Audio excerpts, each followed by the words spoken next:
Welcome to Passport Required. I'm Kim Covert, owner and lead travel designer at Silverleaf Travel. And I'm Gary Covert. Together, we are on a mission to help experienced travelers and would-be travelers get even more informed, inspired, and get moving so that they can enjoy great travel experiences and make memories that will last. We believe that travel offers so many opportunities to improve the quality of our lives. Travel helps us learn more about the world, ourselves, and those closest to us. It keeps us vibrant, fresh, and connected, and travel helps us celebrate life. We invite you to join the Silverleaf Travel Facebook page so that we can amplify our impact and help people get off of and stay off of what we'd like to call Someday Island. We know you're going to love this episode, so let's get after it.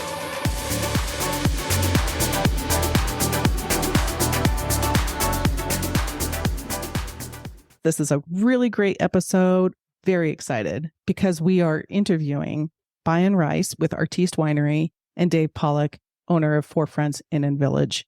They both have been on AmaWaterways before, and they are co-hosting a sailing in April of 2025. So this episode is about the wine-themed cruises that AmaWaterways does. They have wine-themed cruise itineraries and wine-hosted itineraries. And what we're talking about is the wine-hosted itinerary, where a winemaker comes on board and they bring their wine on board. So you'll be tasting their wine as well as the local wine. Thanks, everyone, for joining another episode of Passport Required. I'm Kim Covert. I'm Gary Covert. We're really excited about this episode today. We are combining our two favorite things, wine and river cruises. And we're talking to Bion Rice with Artiste Winery and Dave Pollock with ForFriends Inn and Village. They have extensive experience with AmaWaterways.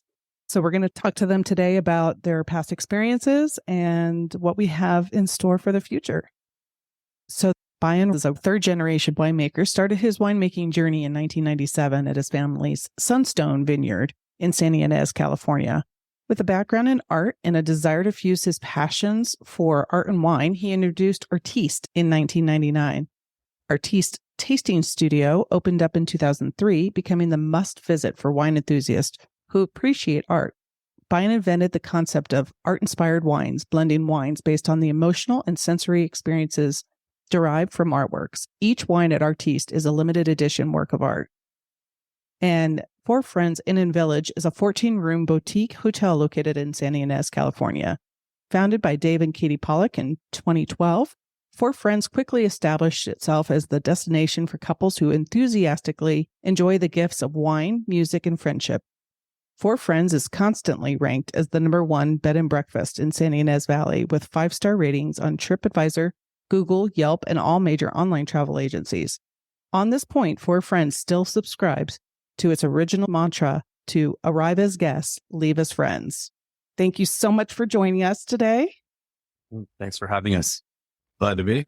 Absolutely. Thank you, Bion. Thank you, Dave. So we're going to be talking about wine and cruising, and we're going to be talking about your experience there, but I would like to dive into that. So Kim, why don't you get us kicked off here? Yeah, we're talking about AmaWaterways specifically. Bion and Dave have both sailed and had groups on Ama. So I'd like to ask you kind of what you have done with Ama in the past. Yeah, sure. In 2018, I believe it was in March, we did an AmaWater cruise through the Rhone Valley along the Rhone River. That was my first cruise. It was really eye-opening how beautiful it was to see the Rhone from the water. And not only that, but just to see it from day to night and the transitions of the light along the hillsides of one of my favorite wine regions in the world, the Hermitage, which is known for Syrah and Viognier and co-fermented wines. It's just stunning as a winemaker to see this beautiful appellation and to see all of the transitions from one appellation to another in a consecutive way along the river while you're wining and dining and meeting new people and just enjoying life. And I have to say, I was so excited to be invited back and to do the Danube the next year. And then that was a whole nother level up for me to be able to go from Hungary and experience the Hungarian wines to the Austrian wines and end up in Prague, which just blew my mind. It was so beautiful. And so the food and the wine were over the top. I love that. Dave? And we happened to be on that first cruise that you referenced. The Ama refers to it as the Colors of Provence. Bion was the wine host. We were happy to join. And it was our very first river cruise. And we decided immediately it certainly wasn't going to be our last. And in fact, it wasn't. We did the Danube the following year, also with AmaWaterways. One of the things we really liked about river cruising was there was more time on land, more time available for excursions than, let's say, would be the case on an ocean cruise.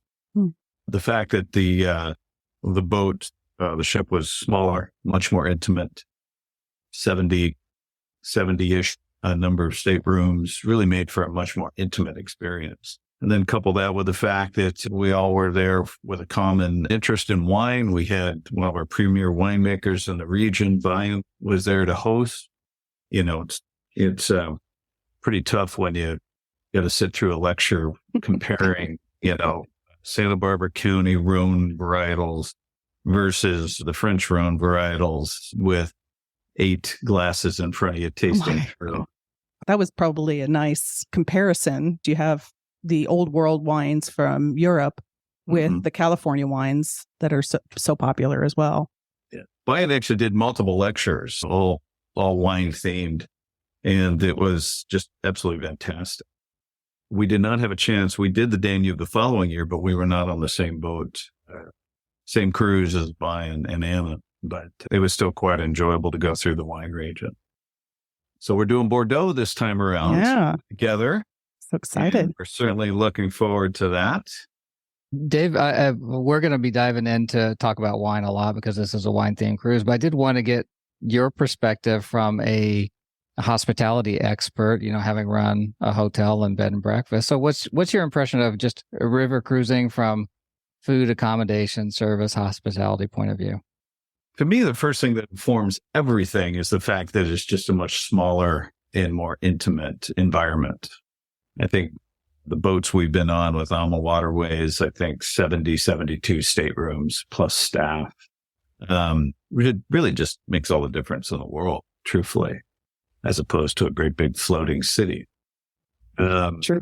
It's very accessible. Our first cruise, we started off from Amsterdam, and our hotel room in Amsterdam was smaller than our cabin.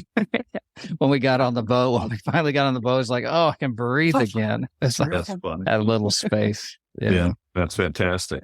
And the fact that you're really not spending a whole lot of time cruising. When you are cruising, it's quite entertaining, especially with the locks and not to mention the scenery, which is all right there. I mean, you're on a river and it's all right there. But the fact that it is smaller, it's more intimate, that you're not spending lots and lots of time at sea means lots of excursions. And so from an experiential standpoint, it's just so much more memorable that way as well.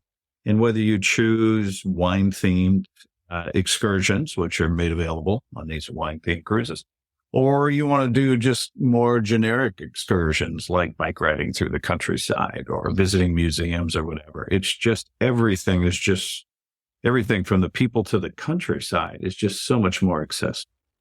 And that's what we really like about river cruising. And AmaWaterways, I can't say enough great things about them. Just so hospitable, warm, friendly. Yeah, they were a good choice. In fact, this will be our third river cruise, all of them with AmaWaterways. So we're big fans. Did either of you do the pre or post land package through Ama in the past? Paris, didn't you? Did you guys do Paris? Yeah, we did do Paris. We started out in Paris and then we took the train from there to Lyon, and that's where we embarked. And I have to say, those first few days in Paris were really important to us, not only for the time change, but also just to get a little bit of city experience in there. And I had never been to the Eiffel Tower, so that was really magical. And then the train ride to Lyon was stunning. I mean, just the landscape looked like an impressionist painting just whizzing by. Yeah. And then to eat in Lyon, which is the food, the culinary capital of the world, was a great way to start off our trip. And sorry to interrupt you there, Brian. And we, on the Provence trip, we back-ended 3 days in Barcelona. I echo Bion's impression of the train ride down there. That was all part of the experience as well. Very special. And Barcelona was fun. We're downtown on Las Ramblas the entire time. Didn't really get much of a chance to get out to the countryside, but there was certainly plenty to see. It was a nice way to finish the trip with even more and different experiences than what we had, during the week on the water. So absolutely advisable. And what we found was great was that you're still with everyone from the cruise. You still had your cruise manager with you from the ship. So it's this little pod of people traveling together, and it adds to the time that you have to make friends and experiences with everyone on board. I want to ask a question, Bion. So, of course, you really enjoyed Provence, but this next trip is Bordeaux. So what's special about Bordeaux, or why did you pick that particular location? Well, first of all, Bordeaux is really true to my heart and palate. I love Bordeaux wines. I would say my first real foray into the wine industry began with Bordeaux varietals, Merlot, Cabernet Franc, Cabernet Sauvignon. And eventually I started getting into Malbec and Petit Bordeaux. As a winemaker, those were really the foundational fruits of my learning experience, my learning curve as a winemaker. So I really built upon my understanding of these classics and have since moved into more alternative varieties. But I always look back to, that foundational work and working with Merlot, especially in the beginning, which really kind of became my hallmark style blend, which is a Merlot Cabernet Franc blend similar to Pomerol and the right bank of Bordeaux. And so that really is, I guess the kind of foundational work that I did that really led to my style today as a winemaker. And I can't wait to go and actually be there. I talk about Bordeaux every day with my customers, but I haven't experienced the way we're about to experience it with AmaWaterways. I'm wondering if you're going to look at the landscape and paint in your mind a picture that then will turn into a wine. Is that your creative process? Visually, or you start to, how does that work? Absolutely. Yeah, no. For me, I'm not a painter myself. I work with artists. So their impression of a landscape in Bordeaux would be the kind of recipe for my blends that I put together. I try to convert what I see and feel from a painting into aromas, mouthfeel, textures, and flavors. And so, I would say that, I think that, and I've done this in the past where I've worked with a regional themed, release of wines. So like, for instance, Tuscany, I produced 3 wines that were painted by Stephen Courtley out of Laguna Beach. And this beautiful imagery from Tuscany, I translated into super Tuscan blends, Sangiovese, Cabernet, Merlot. And so working with an artist from, say, Bordeaux would be a great project. So maybe I need to connect with an artist from Bordeaux while I'm there, and we use his or her art to adorn our labels. That just sounds fantastic. And I know we're going to be talking about a lot more wine here, but we're recording as of this moment in the middle of the day, and I'm already jonesing for a bottle of wine and a plate of cheese. Anybody else? Tasting rooms do open there for 20 minutes now. So. All right. And we've actually been in that area. I've tasted the Sunstone wine from your family, and some of the other wines that I know I think you work with, Daniel Gares, and that you were trained with or educated with. So yeah. Daniel Gares was really my first teacher. He was one of the first winemakers from Santa Barbara County to achieve 100-point wine, back when he was the winemaker for Zaca Mesa Winery. I believe that's the 94 Syrah. And I was fortunate enough to be able to glean off of him all of his wisdom, really understand how to craft a wine scientifically, but also how to perfect a wine and put your personal style into the winemaking and make it true to your palate. And so No school could have ever taught me that. And having that education be passed down by the wise man on top of the mountain, it was really an incredible opportunity. And that was at Sunstone for many, many years until 2002, which is when I jumped ship and decided to start my own brand, which revolved around my two passions, which is art and wine. I love art. I do think wine is an art form, especially at the last stage when you're putting the wine on the canvas, so to speak, in terms of making wine. That final step of blending wine is really where you create personality and poetry in a wine. So that's what Artiste was born out of, is those two passions. And in particular, I fell in love with the Impressionists, the story of each of the Impressionist painters. I read about them in high school and in college. And so Toulouse-Lautrec and obviously Manet, Monet, all of these amazing characters, just inspired me so much. And I love their art so much that I just felt I really wanted to be, in their honor, an Impressionist winemaker. And that is essentially how I've approached my winemaking, is like a painter creating my impression of a Bordeaux blend and saying, this isn't really a Bordeaux blend, but this is how I would craft it in my own way, using my own local fruit from Santa Barbara County. And so that's really that philosophy translated into Impressionist wines. And then eventually I realized that you can make wine that is inspired by art and not necessarily the other way around, where if you see art labeled wines, it's typically the winemaker makes a bottle of wine and then they put a pretty label on it, where for us, the whole process begins with the art. So I commission usually 3 works of art every quarter, and those artworks become my recipe that I take to the cellar and I assemble blends like the French called assemblage, which is to elevate, or elevate a wine through blending to create balance, more power, or more structure, or, whatever it is that you're going for. And I will say that I'm not afraid to blend multi-vintage. I'm not afraid to do that. I think that blending multi-vintages is really where Artiste style has a huge advantage over other wineries. In that I love blending old wines that have been barrel aged for 2, 3, sometimes 4 years in the barrel with really young, fresh, dynamic fruits from a younger vintage.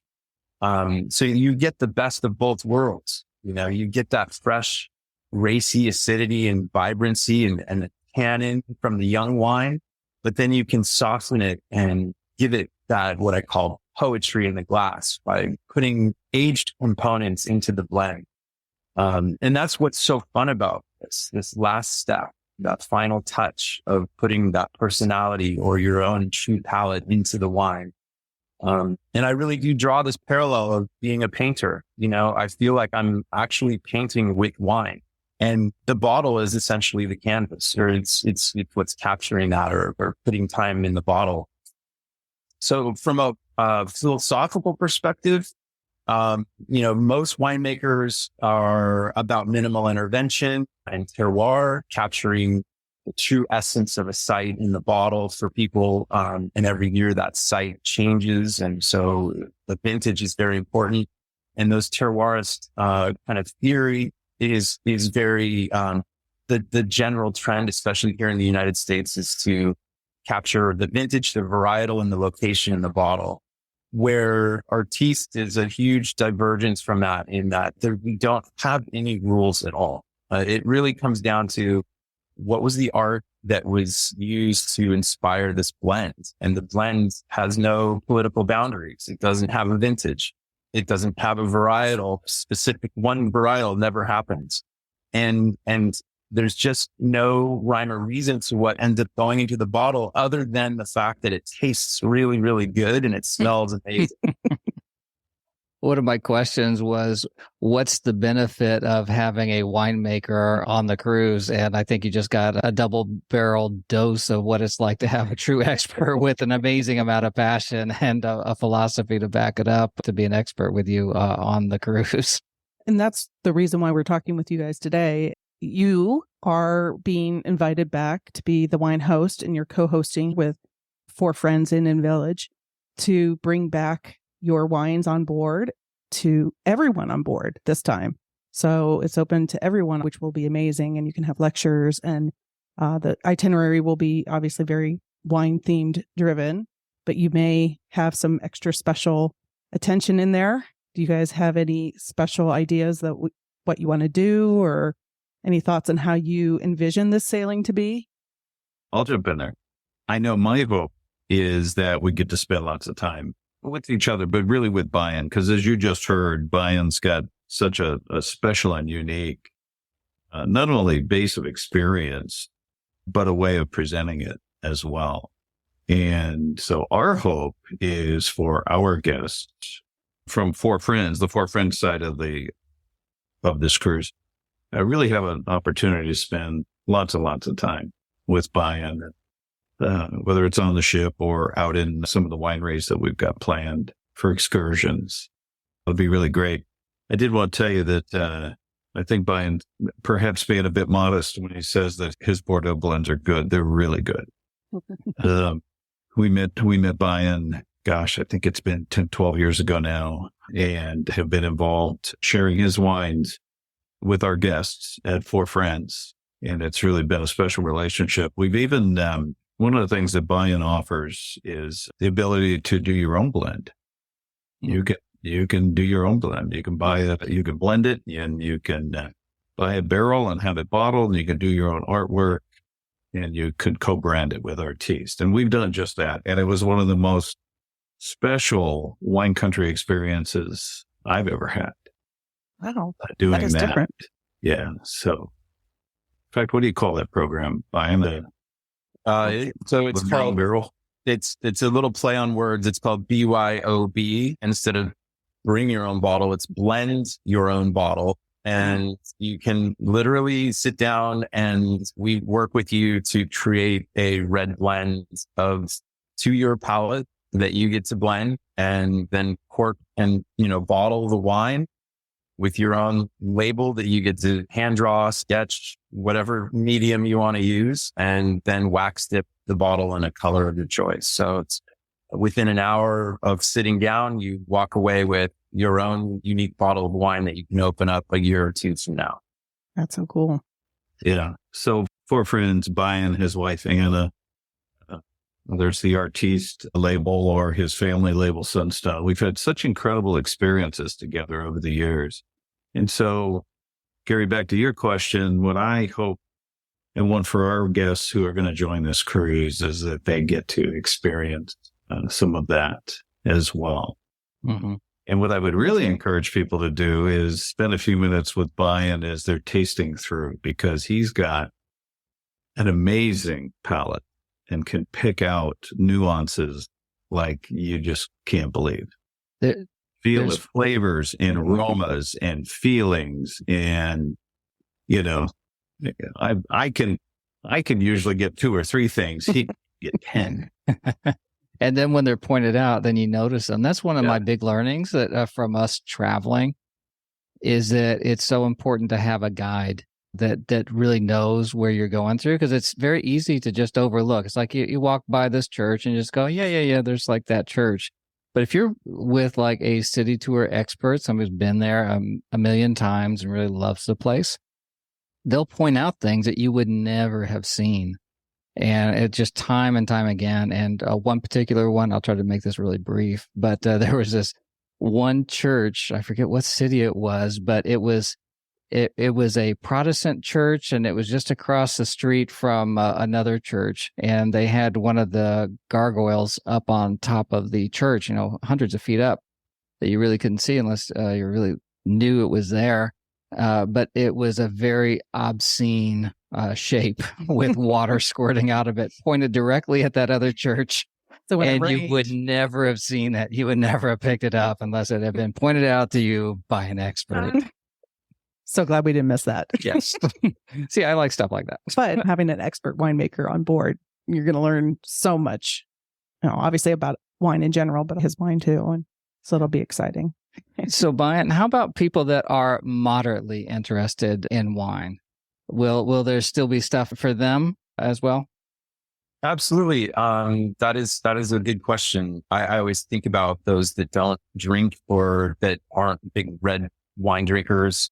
I like history a lot and geography. So those are two things I really like to talk about the most on these cruises, especially because I'm learning as I go. It's one of those things where I'm actually going because I want to learn also.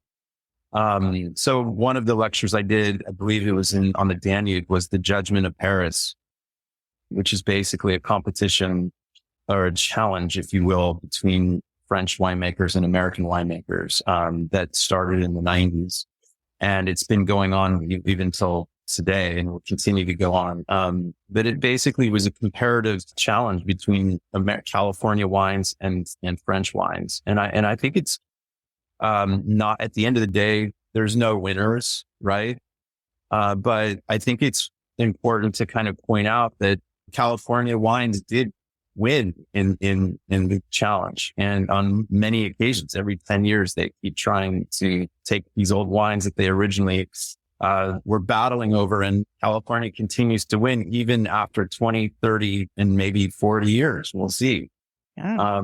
But it's good to talk about a lot of the history of the industry, the history of the region, especially Bordeaux. I look forward to talking a lot about that. And then some of the geological and climate differences between American and the wines of Bordeaux. So those will be topics I'll look forward to discussing.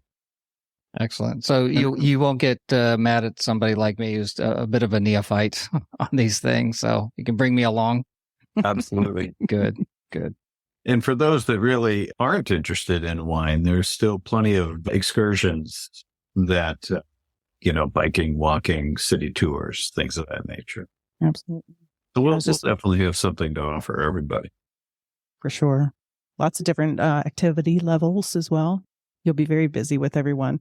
And then are you guys planning on doing any of the pre or post land this time with AmaWaterways? Are you wanting to do the pre in, is it Bilbao? Ryan, what are you guys going to do? You thought about it?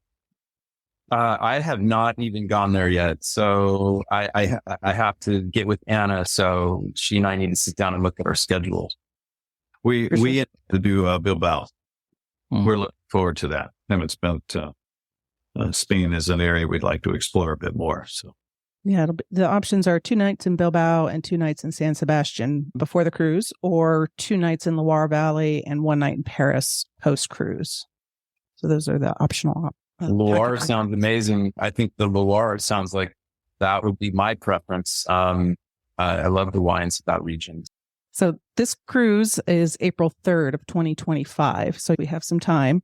We have a group on this cruise, which will give you a discount off of the public rate. So that's the benefit of coming through their group, that you can get everything that everybody else is getting, but a better price. Are there any other places in Europe that you'd like to go? River cruises or not river cruise, or anywhere in particular?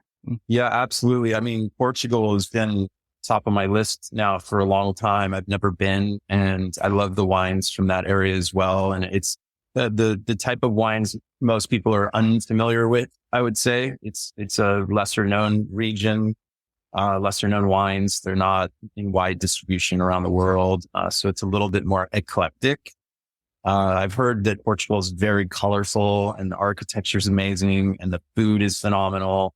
And I love port. So I'm really looking forward to trying the ports, at the winery, as well as pairing the ports with blue cheese, which is something very unique that I've tried before. I hear they do it a lot there. But to taste the local cheeses with their local ports is something I'm really looking forward to. How about you, Dave? I am looking forward to getting to know Bordeaux, French Bordeaux a bit better. Mm. And looking forward to just a lot of relaxation and spending time with friends and folks that are, share similar interests. And by the way, Dave plays amazing guitar. He's a great singer. I would say he's a songwriter. Dave, do you write your own song? Not quite yet. Okay. Thank you, Dylan. Maybe you might get inspired during this cruise. That Appreciate you asking. I might try to guitar with me, but that is one of the things I love about AmaWaterways is that they do have really good music on board. Of course, their food's good. Their wine will be even better on this particular sailing. But they really do spend an awful lot of time thinking about bringing in the culture of wherever they are. And at least in prior cruises that we've been on, they'll bring on local musicians from that particular city and things like that. So maybe they'll need somebody to kind of sit in and, do a 6-string action. they'll be grab the guitar one night. Happy to pitch it. Yeah. Well, thank you so much for doing this and talking with us. Thank you so much for joining us today. This has been great. I can't wait to hear more about this and your experience on board and from everyone on board. This is going to be great. So if people wanted to reach out to you and learn more either about your winery or your inn or contact you directly, what would be the best way to do that? Yeah, I mean, the best way to reach us is by picking up the phone, which is sounds crazy, but it is the best way. Our phone number here in Los Olivos is 805-686-2626. Our website is artiste.com. That's ARTISTE.com.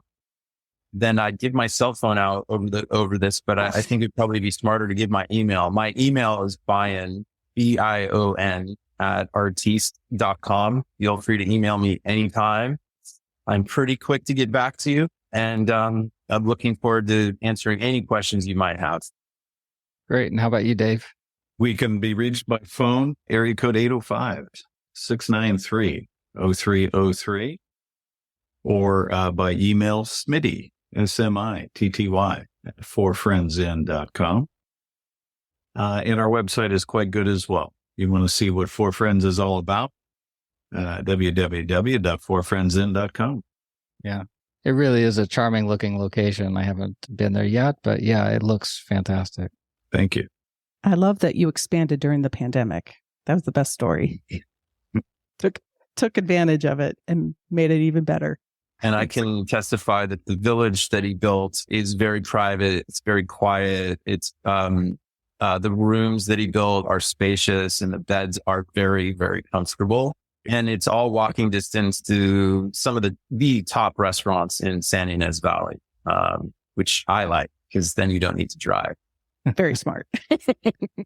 One of our experiences with the San Ynez Valley was doing a half marathon many years ago from Solvang, San Ynez, Yeah. and then I think back to Solvang. But anyway, that's another way to see the location, and it really is Run a beautiful, by the vineyard. really beautiful part of the world. There is plenty to do in Santa Barbara wine country, for sure. Such a beautiful part of the state, for sure. Thank you so much for joining us today. And thank you guys so much for talking about this cruise and your experience on AmaWaterways, and give a little glimpse of what people can expect on the April 2025 sailing. Thank you both. Very All well. right. Thank you guys. Thank you, All right. guys. If you want more information on this cruise or want to book through the group, please go to www.silverleaftravel.com/artiste and ForFriends Inn.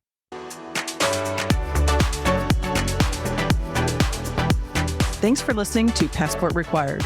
Please be sure and join the Silverleaf Travel Facebook page so that we can connect with you. It is also a great place to share your own travel tips, experiences, and wisdom with the Silverleaf Travel community. If you got something out of this episode, we would love it if you would subscribe and also give us a rating and review. We always want to get better, and we will read all of your comments and suggestions for topics so that we can make this podcast the best resource possible. My name is Gary Covert. And I'm Kim Covert. Thanks for listening, and thank you for being a part of the Silverleaf Travel community.